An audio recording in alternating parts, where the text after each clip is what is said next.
नमस्ते बच्चों। मैंने लास्ट लेक्चर में आपको थर्ड कॉलिगेटिव प्रॉपर्टी एक्सप्लेन किया था और आज हम आपको बताने वाले हैं फोर्थ कॉलिगेटिव प्रॉपर्टी, जिसे आप कहते हैं ऑस्मोटिक प्रेशर। जरा ध्यान देंगे आप, ये जो हमारा ऑस्मोटिक प्रेशर है, इसमें जो टर्म हमारा ऑस्मोसिस है, यह है ऑस्मोसिस क्या है। फर्स्ट ऑफ ऑल हम इस ऑस्मोसिस के बारे में जानेंगे। देखिए, ये जो आपका ऑस्मोसिस है, इस ऑस्मोसिस के बारे में जो हमारे बायो के कैंडिडेट्स हैं वो पहले से बहुत कुछ जानते हैं, बट जो मैथमेटिक्स वाले हैं उनको थोड़ा आइडिया कम होगा। तो आइए हम ये थोरोली एक्सप्लेन करते हैं कि आपका ऑस्मोसिस होता क्या है। आइए ध्यान दीजिए।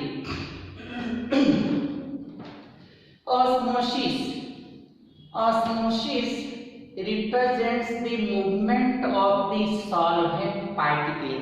आपने सॉल्यूशन में पढ़ा है solid plus solvent is equal to solution. मैं क्या कह रहा हूँ, movement of the solvent particles. यहाँ सॉल्वेंट पार्टिकल्स का मूवमेंट होता है, सॉलिड का नहीं। From the side of the dilute solution to the side of the concentrated solution. Dilute solution और कंसंट्रेटेड सॉल्यूशन का कॉन्सेप्ट हमने फर्स्ट लेक्चर में आपको जो है एक्सप्लेन किया था, याद होगा आपको। मैंने बताया था कि वैसे सॉल्यूशन जिसमें सॉल्यूट का क्वांटिटी अमाउंट कम होता है उसे आप कहते हैं डाइल्यूट सॉल्यूशन, और वैसे सॉल्यूशन जिसमें सॉल्यूट का अमाउंट ज़्यादा होता है उसे आप कहते हैं, याद कीजिए, उसे आप कहते हैं concentrated solution. So we have two different types of solution, dilute solution and concentrated solution on the basis of the quantity of the solute present in the solution. Now just see, हमने क्या बताया है, the movement of the solvent particles from the side of the dilute solution to the side of the concentrated solution, मगर शर्त क्या है, when the two are separated by semi-permeable membrane। याद रहिए, यहाँ पे ध्यान से देखेंगे, दो सॉल्यूशन हमारे पास है, एक डाइल्यूट और दूसरा कंसंट्रेटेड।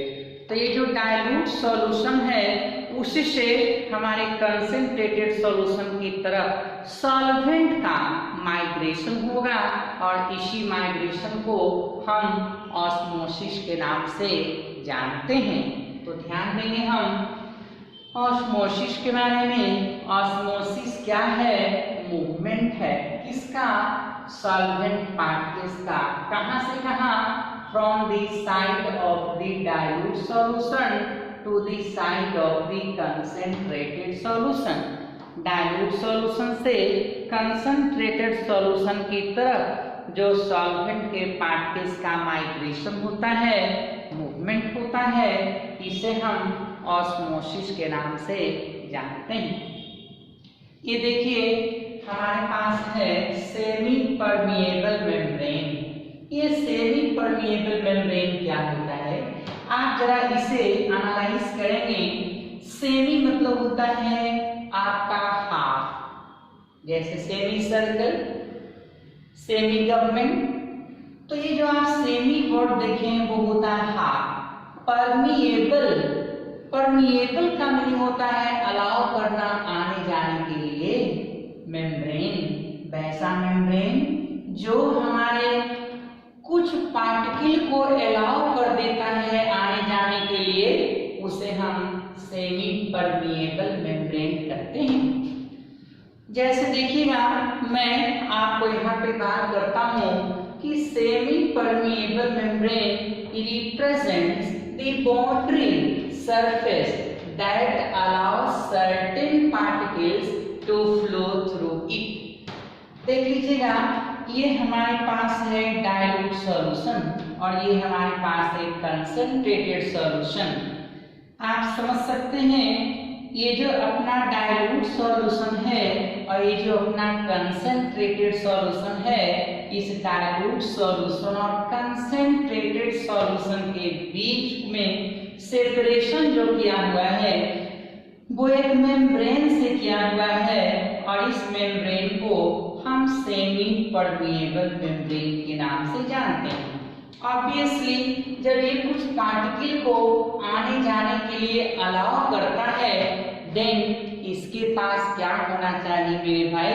इसके पास होना चाहिए, ध्यान दीजिएगा, माइन्यूट पोर्स, छोटे छोटे छिद्र होंगे, होल होंगे, माइन्यूट पोर्स होंगे और इसी पोर्स से हो करके सॉल्वेंट पार्टिकल्स का माइग्रेशन होगा।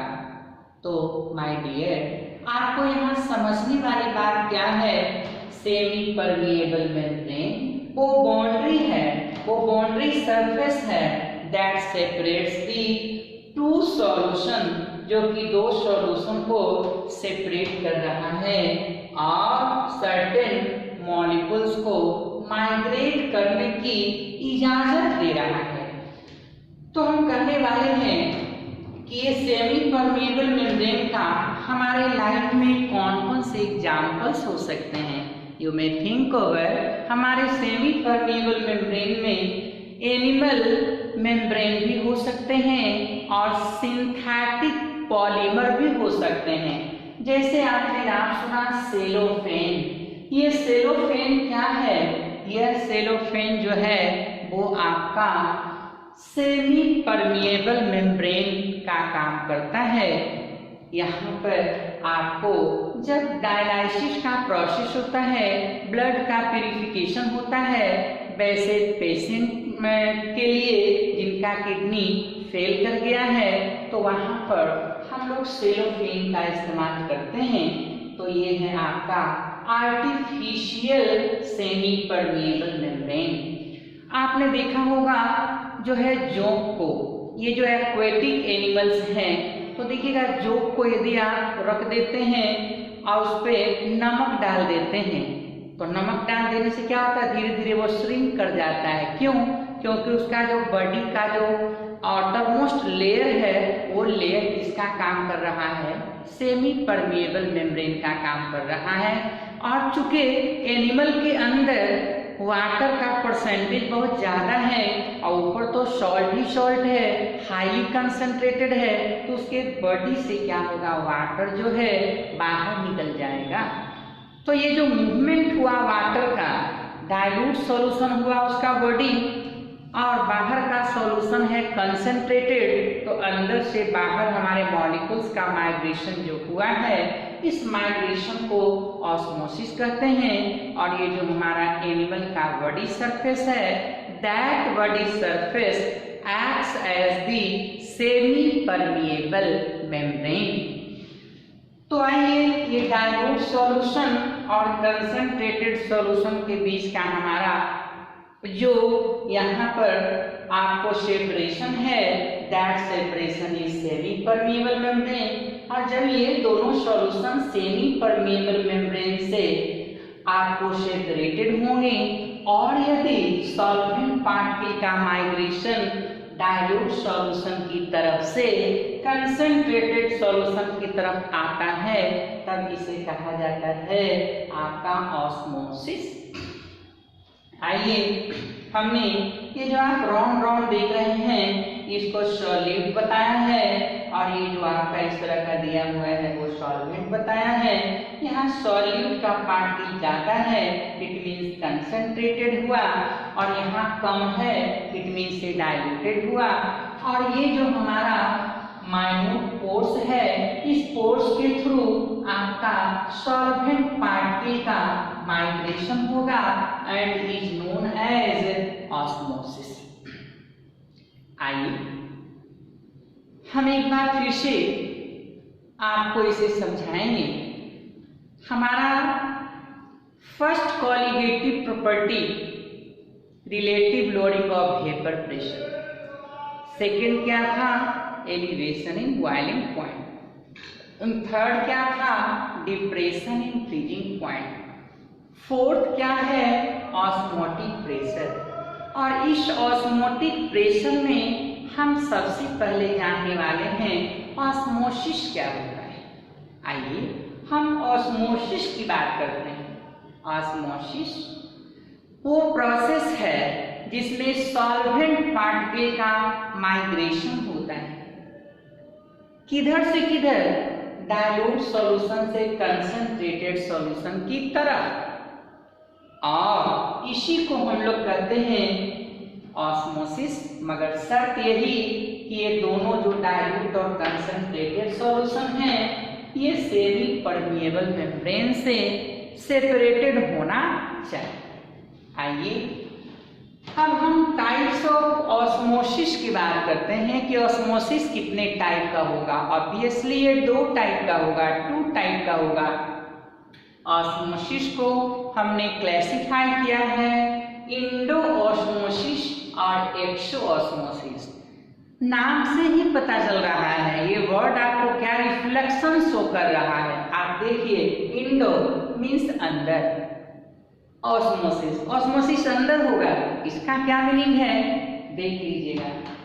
हमारे पास एक एग है, आप एग को बॉइल कीजिए। बॉइल करने के बाद आपका जो कैल्शियम कार्बोनेट का जो सेल है उसको आप धीरे धीरे हटा दीजिए और फर्दर बॉइल करना शुरू कीजिए। देखिएगा ये जो एग हमने बनाया है, एग का साइज थोड़ा और भी बड़ा हो जाता है। एग का साइज बड़ा क्यों हो गया, क्योंकि एग के अंदर वाटर की कमी है, वाटर का कंसंट्रेशन कम है, वाटर का अमाउंट कम है और बाहर में वाटर का अमाउंट ज्यादा है। तो बाहर से अंदर की तरफ हुआ है सॉल्वेंट के पार्टिकल का माइग्रेशन। और जब सॉल्वेंट के पार्टिकल का माइग्रेशन इनसाइड द सिस्टम होगा, सिस्टम में होगा बाहर से, तब उसे कहा जाएगा इंडोऑस्मोसिस। यहाँ एक जो बाहर जो, यहाँ आपको मॉलिक्यूल्स क्या हो रहा है, बाहर जा रहा है, आउट हो रहा है। तो migration of the solvent particles take place outside the system. Example, keeping aqueous animal in concentrated salt solution shrinks. जब हम जोंक है मान लीजिए, है ना, जिसको आप कहते हैं एक्वेटिक एनिमल है, इस एक्वेटिक एनिमल को यदि हम पानी में क्या करते हैं, जो रखे हैं पहले से, तो वो तो हाईली क्या होगा, वाटरी होगा। यानी कि आप कह सकते हैं उसका बॉडी जो होगा उसमें वाटर का अमाउंट बहुत ज्यादा होगा।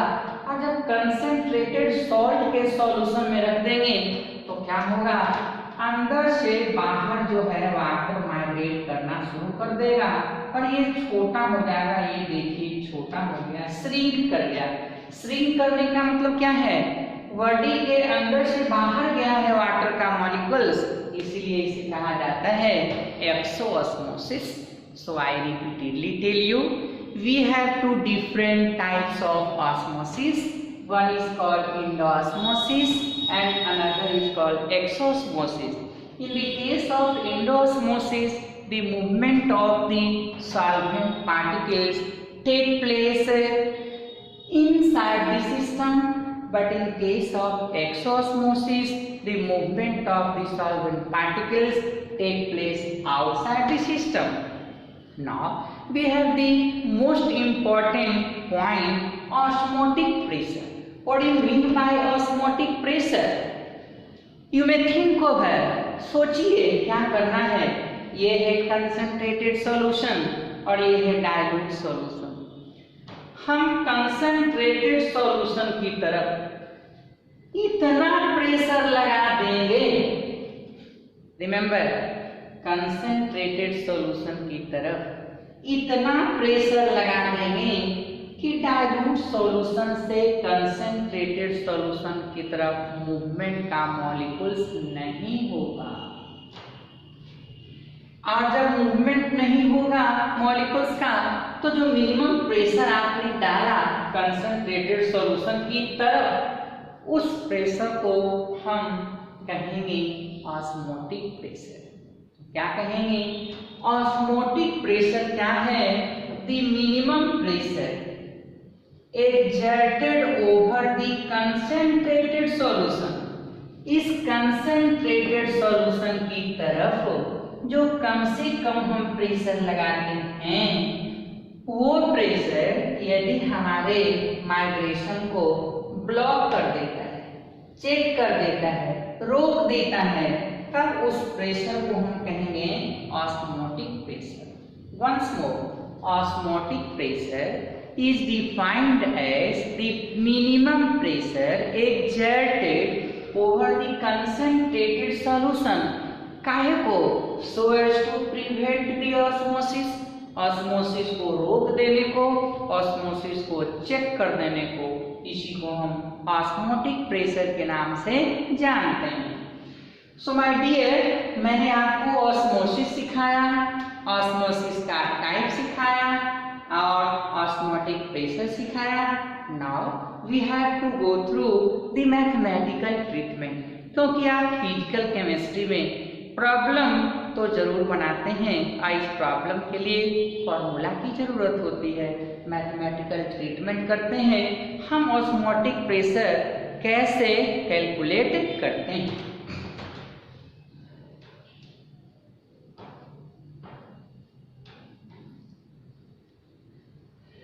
आप सबों ने ऑस्मोसिस सीखा, टाइप्स ऑफ ऑस्मोसिस सीखा, ऑस्मोटिक प्रेशर सीखा और अब मैं ऑस्मोटिक प्रेशर का मैथमेटिकल कैलकुलेशन सिखाने वाला हूँ। आइए हम एंजॉय करते हैं वो ऑस्मोटिक प्रेशर का मैथमेटिकल कैलकुलेशन। तो जरा सा केयरफुल हो गया। ऑस्मोटिक प्रेशर, ये प्रेशर टर्म आया गैसियस स्टेट में, हम लोग इसका बहुत ज्यादा एप्लीकेशन देखे हैं। आइए हम पढ़ते हैं measurement of osmotic pressure. Measurement of the osmotic pressure. आपको ऑस्मोटिक प्रेशर मेजर करना है, इवेल्युएट करना है, फाइंड करना है। But how? रिमेंबर, आपने आइडियल गैस इक्वेशन पढ़ा है। फ्रॉम आइडियल गैस इक्वेशन याद होगा, PV = nRT। यदि हम P के बारे में समझ रहे हैं, ये जरूर प्रेशर होगा, ये वॉल्यूम होगा, ये नंबर ऑफ मोल्स होगा, ये यूनिवर्सल गैस कांस्टेंट होगा और ये वाला होगा टेम्परेचर ऑन केल्विन स्केल। कौन सा स्केल जनाब? Kelvin scale. डिग्री सेंटीग्रेड पे नहीं, केल्विन स्केल पे। अब कहता है if it is applied for the solution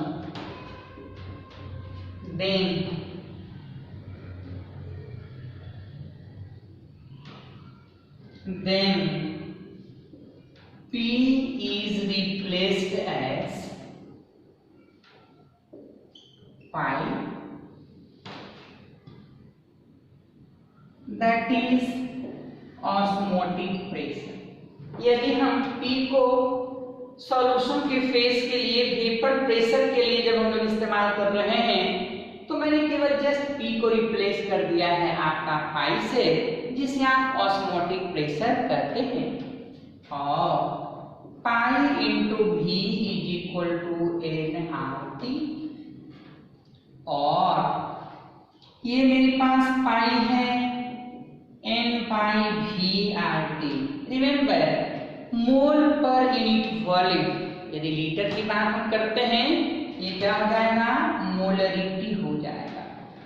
तो हम लिखते हैं CRT और ये कंसंट्रेशन हो जाएगा मोलरिटी के बराबर, यदि मोल पर लीटर होता है तो देयरफॉर हमारा ऑस्मोटिक प्रेशर का वैल्यू होगा पाई इक्वल टू CRT और MRT। C क्या है दोस्त, कंसंट्रेशन। ये कंसंट्रेशन का कौन सा टर्म है, मोलरिटी वाला टर्म है। रिमेंबर मैंने मोलरिटी बताया था माय डियर, मैंने आपको मोलरिटी बताया, मैंने पार्ट पर मिलियन बताया, डेंसिटी बताया, बहुत सारी बातें मैंने आपको शेयर किया है प्रीवियस लेक्चर में और आज मैंने उसका इस्तेमाल किया है। देखिए ये कंसंट्रेशन टर्म को मैंने C से डिनोट किया और वो कंसंट्रेशन यहाँ पे मोलरिटी के फॉर्म में आया हुआ है। तो ये था आपका फॉर्मूला ऑस्मोटिक प्रेशर का जो मेजरमेंट है, जिसका हमें प्रॉब्लम बनाने के समय इस्तेमाल करना होता है। आइए हम आपको यहाँ पर अब बताने जा रहे हैं hypertonic and hypotonic solution. Hypertonic and hypotonic solution, जरा गौर फरमाइएगा, ये जो टर्म हमने लिखा हुआ है हाइपर, आप कहते हैं हाइपरटेंशन। हाइपर का मतलब होता है ज्यादा, हाइपो का मतलब होता है कम, बिलो। तो ये हाइपरटोनिक सॉल्यूशन वैसा सॉल्यूशन होगा जिसका कंसंट्रेशन रिलेटिवली ज्यादा होगा, और हाइपोटोनिक क्या हुआ, जिसका कंसंट्रेशन रिलेटिवली कम होगा। तो हम ऐसा लिखने वाले हैं the solution relatively at the higher concentration, at the higher concentration is called hypertonic solution. Hypertonic solution, and that, remember, and that at the lower concentration is called hypotonic solution. Hypotonic solution, ध्यान रहे, जिसका concentration ज्यादा वो hypertonic और जिसका कम वो hypotonic. तो my dear आप समझ लीजिए, मान लीजिए कि कोई सॉल्यूशन हमारे पास है A, कोई सॉल्यूशन हमारे पास है B। ध्यान दिया जाए, सॉल्यूशन A और सॉल्यूशन B। तो ये जो हमारे पास सॉल्यूशन A है और सॉल्यूशन B है, इसके बारे में आपका क्या ख्याल है दोस्त? ये मानते हैं कि इनका कंसंट्रेशन 1 मोलर है और इनका 5 मोलर है। ऑब्वियसली ये है आपका dilute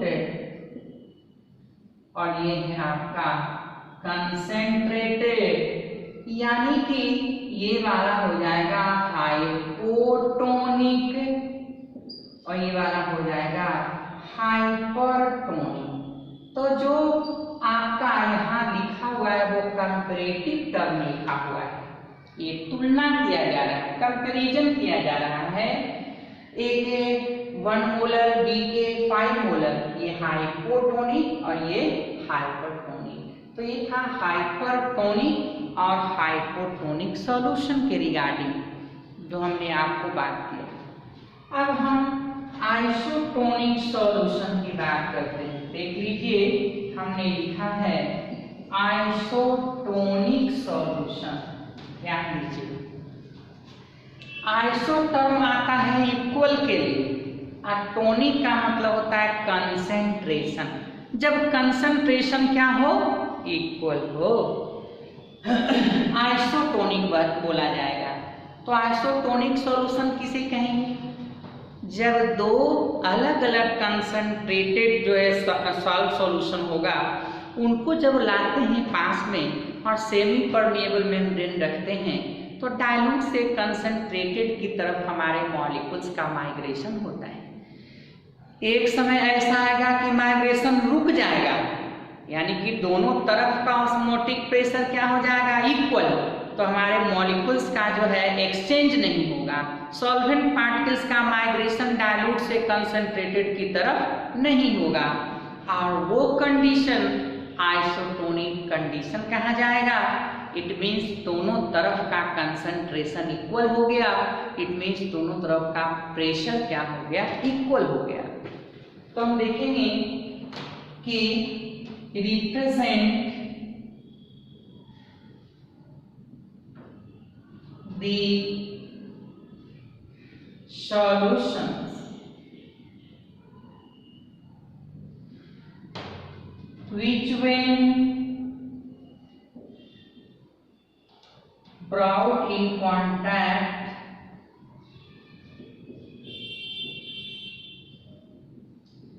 but separated by SPM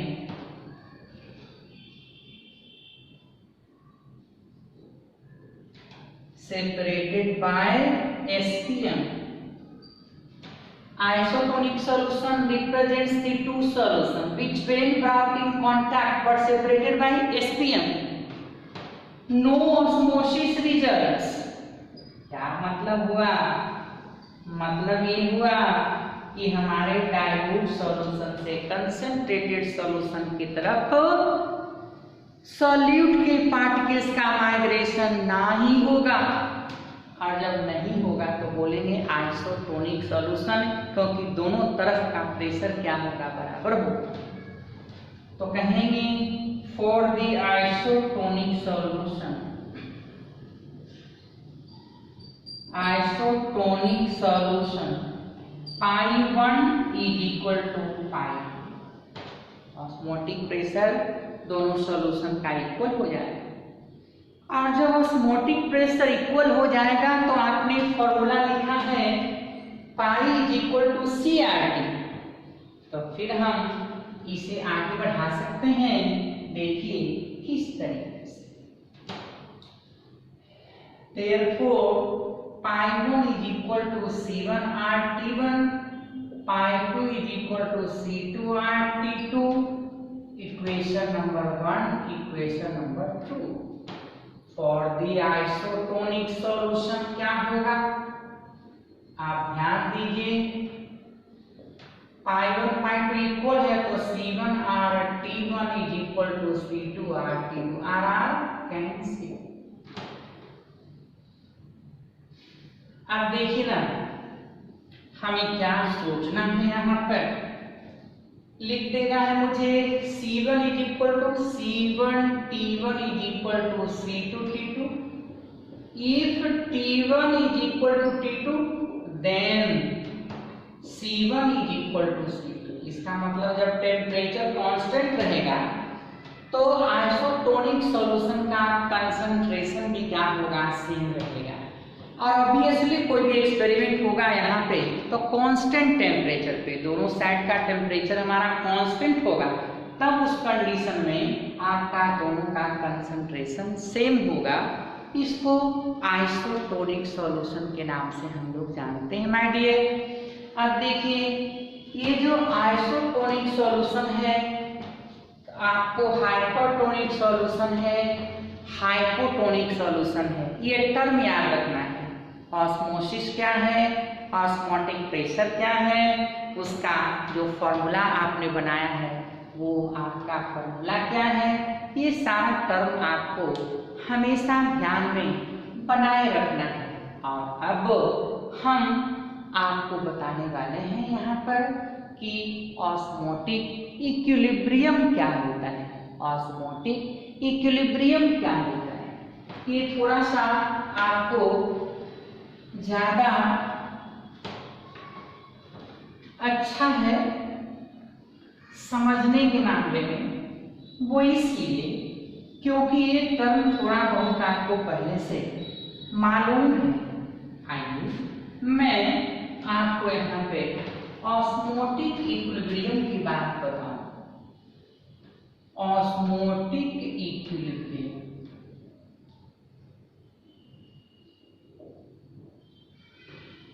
generally ये टर्म से आपको उतना क्वेश्चन नहीं रहेगा, बट सीखना है इसलिए कि आपको कभी यदि क्वेश्चन पूछ दे तो आप क्या करेंगे। ये देखिए, हमारे पास जो प्रेशर के मेजरमेंट के लिए यूज करते हैं लिक्विड, वो मरकरी है, जो कि स्टैंडर्ड लिक्विड माना गया है। ये देखिए, मैंने इसमें एक ओपन ग्लास ट्यूब जो है डिप किया है। ये मरकरी का लेवल कुछ ऊपर उठ जाएगा। देखिए, यहाँ का जो प्रेशर होगा हमारा रो, जी और एच,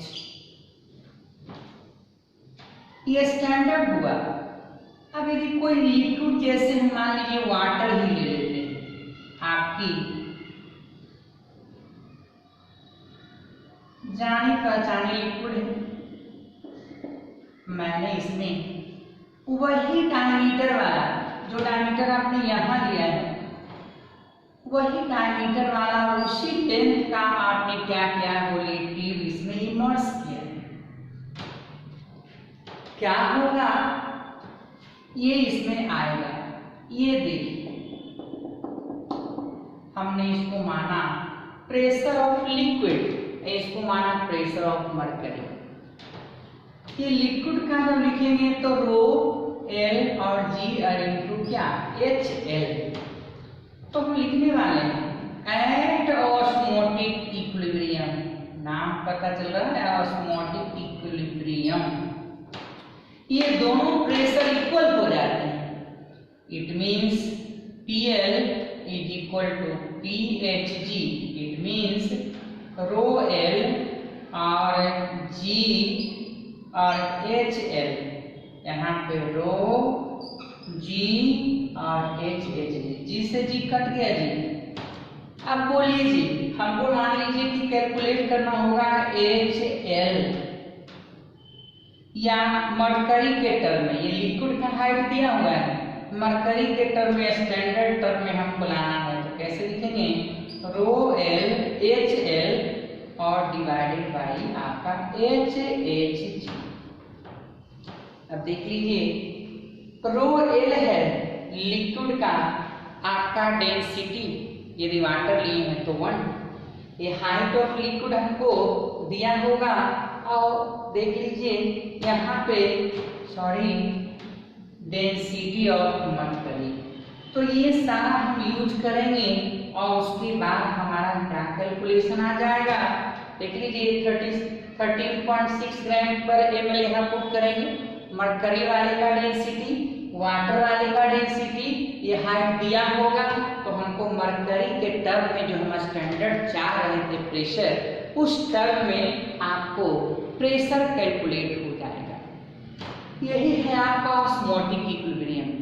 ऑस्मोटिक इक्विलिब्रियम में कोई भी लिक्विड होगा, उसके प्रेशर का कंपैरिजन मरकरी के साथ किया जाएगा।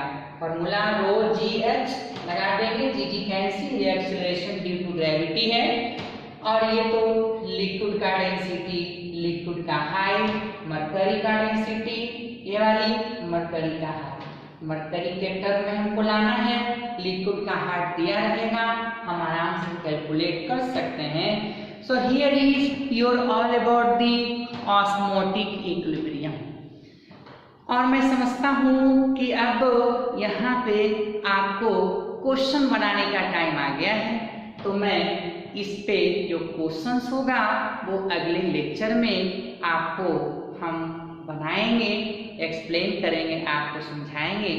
तब तक के लिए ये सारी बातों को आप रिवाइज करते रहिए, और please I miss all of you but what I can do, हम कुछ भी नहीं कर सकते। I am unable to come to you, to reach to you, but via this video I am going to share all the informations related to the topic. Thank you. इसके बाद मैं आपको अगले लेक्चर में ये प्रॉब्लम्स एक्सप्लेन करूँगा।